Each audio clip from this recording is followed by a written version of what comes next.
Good afternoon, everyone. I hope you're all ready for another exciting day with Artcore. I have started the intake book last week, and I'm going to carry on next week as well. So if you were working along with me, then make sure you share your intake book. And I want to see what sort of ideas you came up with, something I haven't thought of something you have learned. Now it is the beginning of spring and everything's coming back to life. Bugs start appearing. I've seen lots of ladybirds. I've seen bumblebees mainly, and butterfly. I've seen a peacock butterfly, or in fact, I've seen about 3 in my garden. Now I am a keen gardener and I am a protector of nature. So I'm going to share with you my admiration, my love for nature, and hopefully try and pass this passion throughout generations, because there's no other way of doing it, or no better way of doing it than learning about it, painting, making fun experiences for children, just so that they can start to appreciate even little creatures like the bugs or the insects. I am just as keen on flowers as just as keen on birds. I do tend to make a study before I start any work. So if, for example, I'm creating a mosaic of a bumblebee, I will draw it first, look at the feathers, look at the fur, look at the texture, look at the way things grow, look at the direction in which they grow, and try and include that into my work. So not long ago, in fact, I'll show you. Not long ago, I was starting to work on a bumblebee. In fact, I had quite a few attempts here. This was a mosaic project, and that's my sketch, which kind of didn't work out, because I felt like, look, this isn't looking like a bumblebee. This isn't looking like a honeybee. I'm gonna start again. So I started again, and again I had the same problem, and I thought, listen, this isn't good enough. So better just do some studies of bumblebees or honeybees and decide, because if you don't base your artwork on something, a picture, let's say a realistic one, then you end up copying somebody else's work and their interpretation of another drawing, and so on. So I love to look at the realistic photographs. I look at documentaries, and I tend to learn from various sources as much as I can. All right. I hope you can all hear me okay. I'm going to keep an eye on my comments. So if you want me to show you anything, or if I haven't explained things well enough, then feel free to just dive in and ask me to repeat, or ask me to show you a little bit slower what I'm doing. I have noticed from last week that sometimes maybe I was moving a little bit too much, and I think when I'm drawing, it is important that you see a lot of what I'm doing. So I will tend to draw this way round, okay, just so you can see me, and rather than having the image reverse onto my table is full of stuff at the moment, and you're gonna see it upside down. So I will just try and draw it upright. Okay. So last week we were doing the insect book, and I was showing you here my texture. So a lot of my insect book is using the same technique, but I'm cutting out where I'm oh, okay. I hope everything's working okay. I'm getting lots of little things. Okay, so I hope you can still hear me. It just tells me lots of things are happening. Okay, right. Okay, so my intake book is done in the same way I'm going to be working throughout the session. So I'm going to paint, cut out, and stick to my book. Okay. Before we start, I want to show you some of the drawings that some children have done with me before through Artcore.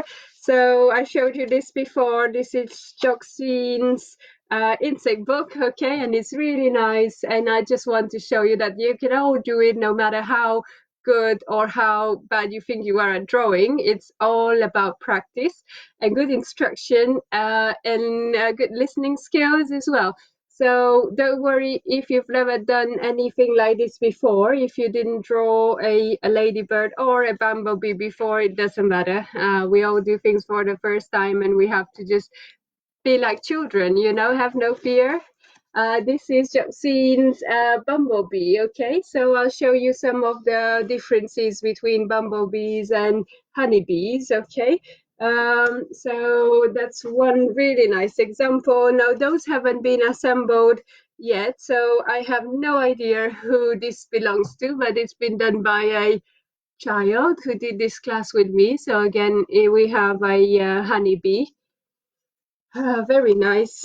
And oh, we've got a name here. We've got Summer, who has also done a beautiful honeybee, and she's also started drawing the beehives. Okay, so one of the differences between bumblebees and honeybees is that honeybees have got beehives, and bumblebees don't really have beehives because they're not producing honey. So I hope I got it all right. So I've got that. I also have an example. So when we did honeybees, I showed children this beautiful example that's using the same technique, but on a bigger A3 sheet. So here we've got the hives and we've got the worker bees all busy buzzing away. So if you want to develop your artwork even more or your insect book, there's nothing stopping you from producing a bumblebee and a honeybee. Okay, they are different and their life cycle is completely different. They are from the same big family, but bumblebee belongs to the Bambus apis and the Bambus genus, and the honeybees belong to Apis genus. Okay, so if you're an expert on bumblebees, then this is just like, basic knowledge. Okay, so throughout my lessons, I have been producing with you a picture of a ladybird. Now, I told you last week, ladybirds are really, they were called ladybirds because they were sent from, they were sent almost like sent by the gods or sent by Saint Mary to save the crops. So very important. Now, I see them a lot in my garden. Let me just show you like a proper big ladybird. So I see them a lot in my garden because they are eating a lot of aphids, and aphids do attack the crops, especially my broad beans, which are delicious, and I hope I shall get to eat them. So if you have problems with your crops, one thing you can do is get little children to find on leaves ladybirds. Pick them carefully, put them into a box, and then direct them to your plants, and they will be happy, because they usually look for food sources. So if you have problems with aphids and you want a savior, do call Mrs. Ladybird, okay? She'll rescue you. Now, one thing we see a lot into our gardens now are the bumblebees, because those are in a way, the early bees. So I'll show you that with a little bit of motion effect. So bumblebees, they are excellent. And the ones that we find now, they are the bee queens, okay? So they are only the queens that we see. And sometimes, and when we see them kind of almost looking exhausted. Sometimes they fall on their back. They're really cute, but they do need our help. So imagine that the bumblebees you see now, they are the queens. They will produce lots and lots of eggs, but they need to feed because they were in hibernation for about 6 months until they come out. And so it's a real miracle that they're with us and they have survived this long winter. They hide under plants, they hide under dead leaves, they hide in roofs, they hibernate, and then when they come out around this time of the year, they're really tired and they really they need feeding. So one thing I have researched is if you see a bumblebee that is struggling, then one thing you can do is you can put it on a leaf, you can put it somewhere safe, and if you are at home or if you have some honey water with you, like it happens to, it's one of those things you keep in your bag all the time, then you can feed a bumblebee queen some honey water, or even if you don't have honey, you can just dilute some sugar into water and feed the bumblebees, because they need all our help. And the more bumblebees, the more successful our crops, because our crops depend very much on bumblebees and honeybees. But bumblebees, really, they just leave. So they live a life where they can just carry on this cycle of reproducing, making sure that all the plants are pollinated. And at the end of the cycle, at the end of the season, so where it's autumn, all of the bumblebees, they all die, apart from those queens who are hidden. They hide into grooves, into holes, so that they can carry on this cycle. Yeah, because if we don't have bumblebee queens, then obviously there will be no more bees next year, no more bumblebees, hence no more pollinated crops. So very essential. If those get extinct, we get extinct. So look after them.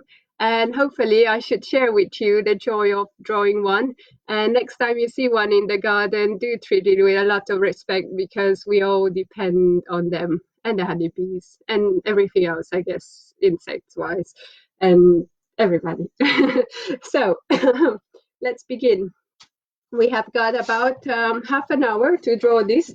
So I'm drawing on watercolor paper. If you've got watercolor paper, great. If you don't have watercolor paper, it really doesn't matter. Any paper would do. I can't see any of the comments. I hope you can all, hope you can all see me. So if you could comment anything, say, all good, that would be great. This is my watercolor paper. So just like we did last week, I'm going to start by placing a central line. Hope everybody's following me. Yeah, hopefully everybody's busy because they got all drawing. Okay, so middle line. Yeah, I'm going to try and move slowly so you can all see me. So first middle line, then, and the bumblebee, just like the ladybird, has got the thorax, so the upper body. So let's draw together a circle, big circle. I'm drawing on A4, so that I can fit it onto my A3 book. Such complex, so beautiful family. True. Thank you. Thanks for your comment. So let's all draw a middle line and a circle. Now remember that trick I told you last week? Use your use your elbow, your shoulder to draw circles. You see, mine's not very round. So what I'm going to do from time to time, I might need to turn my drawing the other way around just so I could make more sense. So middle line and circle. Yeah, after we do the circle, this is the upper body or the thorax. We're going to draw the abdomen. So the abdomen, similar to the ladybird, is like an egg shape. Yeah. So I'm going to make my middle line a bit more obvious, and then an egg shape. So you can draw an egg shape. It's slightly, so the bumblebees, I've got here one. Yeah. You could see the circle that we are drawing at the top is this part here. Okay, the head is only that black bit at the top. So this is the thorax, and it's joining the abdomen here. Okay, so you could see circle, sorry, this way around, circle, and then you could see oval. Okay, so let's draw it together. If you want, I can keep that there as well to show you. So first circle, then a oval, and they're quite round, the bumblebee shape, rather than honeybee shape, which have got like a thinner abdomen. Okay, so we've got the circle, we've got the oval. Again, I'm gonna turn it just to double check and just to make sure it is more or less symmetric. Right, after that, we are going to draw the head. Now the head is really tucked in, so you can't really see much of it. Sometimes you can see the eyes as well if you're lucky. So if you prefer to draw the eyes as well as the top of the head, then feel free to do so. It does look more fun. It feels more fun to do so. So just a little bit, almost like a not even half a circle, but a 3/4 of a circle. Okay, so let me just make sure this is symmetrical. So that is the head. Yeah, if you want to draw the eyes, you can also include them about there, but you can hardly see them into when you're looking at a bumblebee because the head is all tucked under. Okay, so I am going to put some eyes just for the sake of it, just because it looks nicer. Okay, so we've got the eyes, little ones, and then after that we are going to move on, and we are going to draw the wings, or yeah, let's just put the wings, and then we will do more. We will divide the thorax and the abdomen. So wing shape. So bumblebees have got 4 wings, 2 at the front, 2 at the back, kind of thing. Although if we see them from above, they look like it's just like a butterfly type of wing. Okay, but one is the front wing and one is the back wing, or the rear wing. So wing, we can all, let me just try and show you how to draw this wing. That's one, yeah, and that's just the front wing. So it's almost like, let's say, a droplet, but it's got a little section here, a little curve in and out. Okay, and we're gonna try and do the same thing onto the other side. So follow me.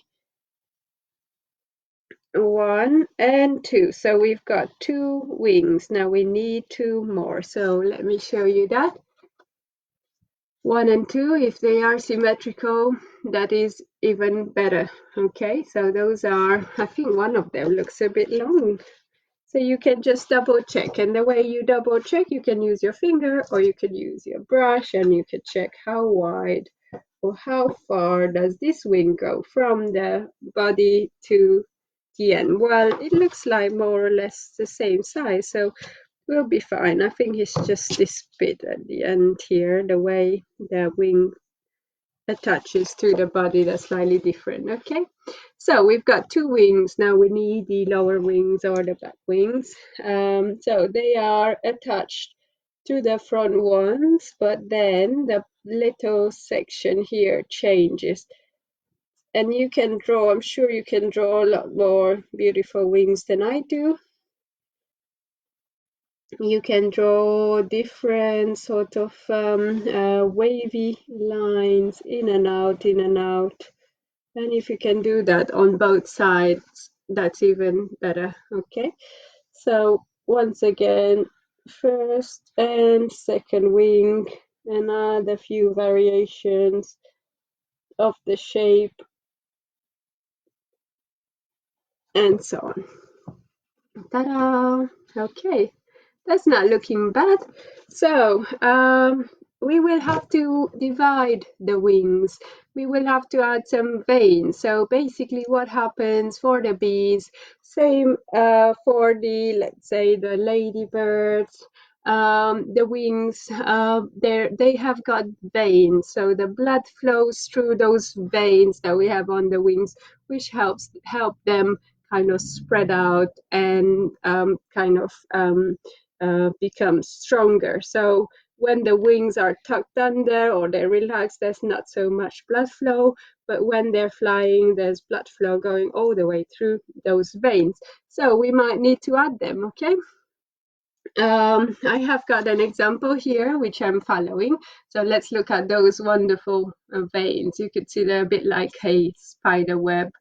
Yeah, but they tend to go from sort of middle, so that's the middle of the bumblebee, and then outwards, you could see, and then just interlinking, yeah, from time to time. So same on the other side, they seem to be growing. They start onto the body and then grow that way. Same like our veins, okay? They're not gonna go up and down. They're kind of starting from the body onto the edge, okay? So we're going to add some veins. So I'm going to add some main ones. So I'll start at the body, so around the body, and then do this wobbly line, and there, okay? So this is one of the main veins, and then I'm going to add some smaller ones or tinier ones, and then I'm going to interlink those. If I'm adding too many, I don't think that is a problem. If you're not adding enough, the poor bumblebee won't be able to fly. So make sure you are quite generous. So divide, add some of the veins through, divide those wings, and remember which one was the kind of the area in between those. So that's not bad at all. Now, trying to match that is going to be a challenge. So just do your best. I'm going to try and do that. So looking at my left wing, I'm going to try and do the right one as well. So one there, main one, and then smaller one, and then some links. Okay, and then maybe I'll add one more there. I know they're not symmetrical, but they're not bad. So same on the lower wing. Again, a few main veins, and then connecting them, adding some little sections, adding some extra veins to go all the way to the edge of the wing. So that's not bad, right? For a first, or maybe for me, it's my second bee I drew. I want to take a little break now that we've done this. Yeah, we've done the hard part. We can do the fun parts. Next, we're gonna divide it and paint it. I want to show you a beautiful cup which my partner bought from one of my colleagues in Banksmill, and I'm all themed up today. That's a beautiful bumblebee. And I also want to show you, if you have got a lot of spare time, I forgot to show you this last week, but that's my rock painting. So if you are into rock painting, maybe we can do another session on how to paint rocks. Only downside is that you will need to varnish them. So it's not something, although we all have paints in the house, maybe most of us have got some acrylic paints. Not everybody's got like a varnish, so a water-based varnish. So before you put things like this in the garden, if you are going to put them into the soil, into grass, or exposed to weather, then you will need to varnish them, okay? So we could do same thing. So if you think like, insect book is rather boring because I want to be able to show my neighbors, I want to be able to exhibit my artwork somewhere outside. Maybe you have a nice fence in front of your house where you can lie down all your insect paintings. And you could do obviously ladybirds, bumblebees, bees. You could do dragonfly, or even butterflies. I know it's quite hard to find a butterfly or a rock in the form shape of a butterfly, but I'm sure you could use your imagination to find a way of doing it. So now we've had a break, we had a rest. Let's carry on. So on to the thorax, so the upper body, that sphere that we added first. We're going to add two sections. So first section is there to there, like basically dividing. You see what I'm doing? I'm dividing my, again, lopsided because I can't see it that well. So we are dividing the thorax into three parts. The upper part, which will be yellow, the middle part, which will be black, and the lower part, which will be black as well. I don't like to use black all the time, so both when I teach with my colleague Zoe, we always say never use black on its own. It's not that realistic. Black will take whatever shade around it, so we'll kind of borrow the shading around as well. So black into, if you place a black object into a room that's very well lit, it will have hints of purple, hints of black, hints of course, black, hints of purple, hints of blue, and so on. Same with white. White is never white. Okay, so this section here at the bottom looks quite narrow, so I'm going to kind of make the middle section a little bit narrower in order to give my bottom section bit of room. So okay, so right, we have the three section. First one yellow, second one blacky blue or purpley black, third one purpley black. So this is the thorax. Now onto the abdomen, so onto the egg shape. Yeah, remember which one was the thorax, which one was the abdomen. Onto the abdomen, we are going to divide our abdomen into 4 sections. So 4 sections, we can do a middle line that way. I'm not good at math, so I do it the easy way around. Again, lopsided. So 1 section in the middle, yeah, and then we are dividing the other 2 into halves, 1 and 2. So we're gonna paint this part yellow, that one black, that one yellow, that one gray. Okay, the bumblebees have got like a gray tail rather than black. So what else are we missing? We're missing the antennas. The antennas are more or less straight, so starting from, let's say, out here, could go up towards the front or could go towards the back. So antennas, yeah, again lopsided. So antennas, the antennas have got 2 sections, a narrower one and a longer one, and then we've got the legs. So let's quickly draw the legs. We've got 6 legs, just like we do on our bumblebees. So we can put, let's say, 2 legs at the front like that, just narrow. We're gonna paint them later. And same thing like the ladybirds, the bumblebees have got, let me just think, they've got the tibia, they've got the metatarsus and the tarsus, sorry, metatarsus and the tarsus. So I hope you'll remember those because they are quite useful to know. So the tibia, metatarsus, and then the tarsus. So 1, 2, 3. And then you could do the same 1, 2, 3. Okay, so it's not, doesn't have to be as complicated as I make it. 1, 2, 3. So I'll do it a little bit bolder. 1, 2, 3. So it's like big bone, narrow one, which is actually made out of 3 little ones and a little claw for cleaning the antennas. Okay, just do it like that, like a stick man.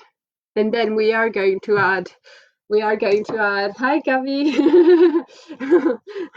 friends are watching from all over the world. That's great. No, I'm no pressure, honestly, no pressure on me. So, going back to our ladybird. Now, Gabby's very good at drawing, so I really feel like, oh, you know what? I'm gonna give up now. So, Bumblebee, yeah, this is what we're drawing. Okay, that's not bad for a upside down attempt. We gotta draw from top to bottom because we want to let things dry. So onto the head, I'm going to add a mixture of black and blue. Yeah, so black and blue, because like I said, I don't like to just use black on its own. Let me just get some tissue, always useful to have some. Okay, so just to dry off. Before we start painting, if there's any construction lines like I've done onto the body, like that middle line, really that's not necessary. No more. Yeah, we do the middle line because we want to have a perfect symmetry. Okay, so I'll show you a nice way of painting this. So we're gonna start from the top and paint all the black bits, so black and blue together. If you want to leave a little highlight for where we put the eye, you can do that, although, like I said, the eyes are not that obvious onto a bumblebee because the head is tucked under. Okay. I am using a little bit of watercolor paper, so if you ever come across watercolor paper, it's the best paper to use for watercolors and gouache. Okay, so I'm going to paint the no pressure. So first the head, then I'm going to leave the yellow section here onto the thorax. I'm going to leave that for later because I don't wanna clean my brush. I'm going to paint the next dark section. Now this area here, which I'm marking with a circle, is a highlight. So I'm trying to not put such dark paint around there. Okay, so don't paint very dark black, just paint like a bluey wash because I'm gonna show you later.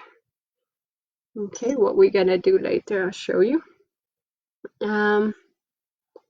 So you see I've left some highlight. Okay, I'll come back to it in a minute.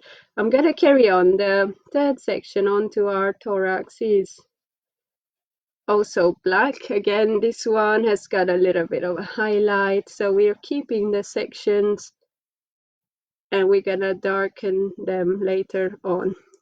If you want to include a highlight, then you wash your brush, you dry it a little bit, and then look what happens. If I don't pick up any paint, but just smudge the one that's already there, it gives me a sort of a lighter area. Okay, right, so let me check that everything's more or less not lopsided. We're gonna carry on, so we're gonna finish all the black and blue black area, so leaving yellow on the next section, going on to our second part of the abdomen. If you forget to leave highlights, it doesn't matter because you can always take a little bit of white and add it on. Now the bumblebees have got a very hairy body because not only they collect pollen in their pollen sacs. Oh, look, I'm already painting my area, which should be gray. So this last area, hang on a second. This last area of the body has to be gray rather than black. So a very, very pale wash of black with a lot of water will give us a nice gray. Okay, at the moment everything looks bluey, pale, and so on. So that's all fine. With watercolor, we want to make sure we don't go too dark too soon. That's one of the secrets. So we're gonna mix yellows now. So yellow, maybe with a touch of orange if you want, or yellow on its own, depending on what sort of yellow you've got. So Painting all the yellow section next. Again, not too dark from the beginning, but we'll go back to it. So here, yellow, that doesn't look like very yellowy in the camera. I think it does look yellow on mine. Okay, so paint all the yellow sections, so everything that's been left blank on the thorax or the abdomen has to be now painted yellow. Okay, the other fun thing we are going to do is we're gonna give the wings are usually translucent or transparent, and keep an eye on comments, and they have this shimmery look. So if you have anything like yellow or yellow ochre, mustardy color, or even a little bit of glitter at home, you can put a wash, a very pale wash of a peachy, pinky, whatever color you like most, because yet again, I was saying earlier, not all blacks are blacks, not all whites are whites, not all wings are sort of transparent. I mean, they are all transparent, but they borrow the colors from around them. Okay, so if it's a blue, it's a day with blue sky, then obviously the wings will shimmer even more. So if you've got some glitter at home, you can add a little bit of glitter. Okay, so I'm just putting a general wash of yellow and a little bit of peach or pink or whatever color you like. You can even touch, if you can even put a touch of purple, but I'm going to use purple for later when I'm mixing it with my black. So that's my wings painted. I hope you can see it. And we are going to add black and purple or black and blue. I don't have a purple, so I'm mixing red and blue because we know that red and blue makes purple. And I'm just gonna go over my legs. Okay, once again, don't go too dark too soon. So the legs have got those little, they look like little triangle and little hooks at the end.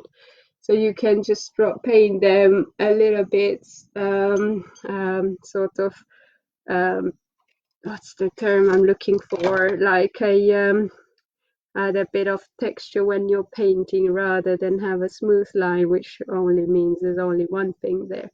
So do the same for the other two legs.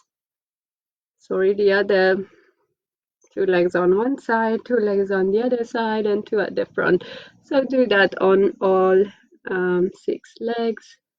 Purple with a touch of red, a touch of blue, because I don't have one, and then just paint the end of the legs like little claws. Okay, so they're like little triangles.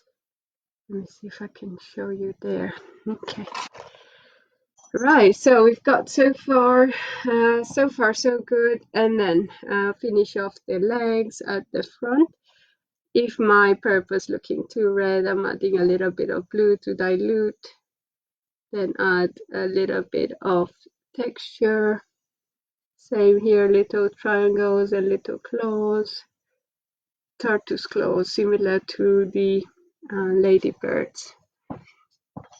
The legs are really chubby in real life. They're chubbier than that, so you can always add a bit more, be a bit more generous, because they might need all this energy to survive. So if their legs are so frail, they won't last long. So just a bit chubbier legs.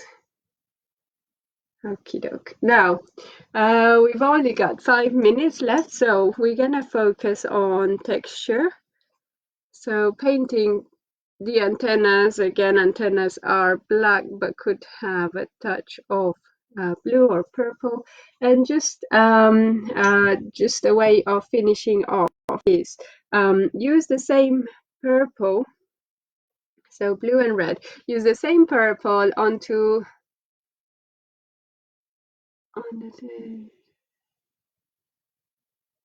okay. All right.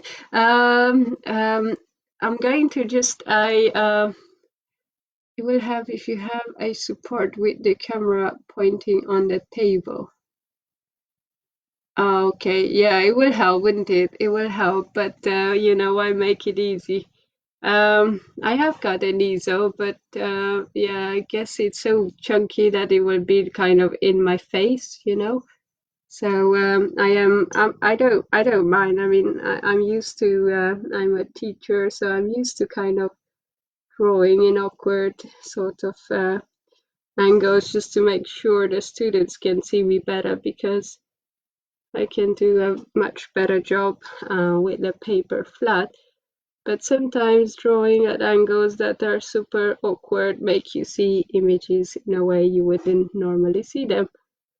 I mean, that's not to say it's gonna make it any better. It's just to say you're gonna have to stretch your mind to fit in the image. The idea is I want people to see better, so I'm doing my best. So here I'm going to add the veins, add a touch of purple onto the veins, onto the outside of the wing, and do the same on the other side. Okay, so you could see my pencil marks are almost gone, and now I'm going to add texture with black paint. So this is the fun part, and you can do a lot of it. You can add the fur or hair onto the body, because not ladybirds, I was still thinking last week, because bumblebees have got like a furry body, because they have to pick up as much pollen, and those bits of hair or the texture of the body is also working towards helping them collect as much pollen as possible. So carrying on, you see I'm adding the fur, sort of following the hairlines, following the middle of the body, a bit like a plant grows from the middle outwards. Okay, and if they're too obvious or too many, you can always soften them and then let it dry and do that again. And we're gonna do that again onto the black area here.